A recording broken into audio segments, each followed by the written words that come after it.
بدر کے موقع پر جب کفار کو ایک کفار کی لاشوں کو ایک گڑھے میں ڈال دیا گیا تو میرے آقا وہاں کھڑے ہو کے خطبہ دے رہے تھے.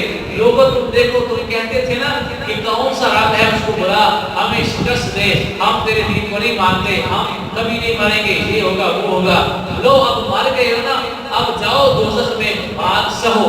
حضرت عمر فاروق رضی اللہ تعالیٰ عنہ کہتے ہیں یا رسول اللہ یہ تو مر گئے ہیں, ہم یہ کیا سنیں گے؟ سرکار دو عالم صلی اللہ علیہ وسلم نے آپ کو جواب کیا ارشاد فرمایا اے عمر سن, اتنا تو میری بات کو نہیں سنتا جتنا یہ مرے ہوئے سن رہے ہیں. یہ کون عمر ہے؟ یہ ممبر پہ بیٹھے تھے, بڑی دور جنگ ہو رہی تھی تو ممبر پہ بیٹھے کہتے ہیں کہ یا ساریہ الجبل, اے ساریہ پہاڑ کی طرف ہو جا, نہاون میں لڑائی ہے, ایک مہینہ جاتے ہوئے لگتا ہے, ایک مہینہ آتے ہوئے لگتا ہے. یہ مسجد نبی کے ممبر پہ بیٹھ کے صلاح دیں, نہاون میں پہنچ جائے.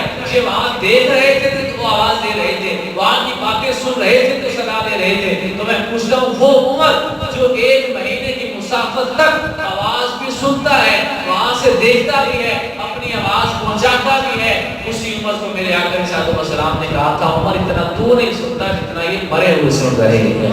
تو کفار مرے ہوئے بات کو اتنا سن لیں تو مسلمانوں کے نبی کی شان کا عالم کیا ہوگا, سرکار دو عالم صلی اللہ علیہ وسلم کے حیات مبارکہ کا عالم کیا ہوگا. تو بھائی اللہ تعالیٰ کے حضور علیہ السلام آج بھی زندہ ہیں.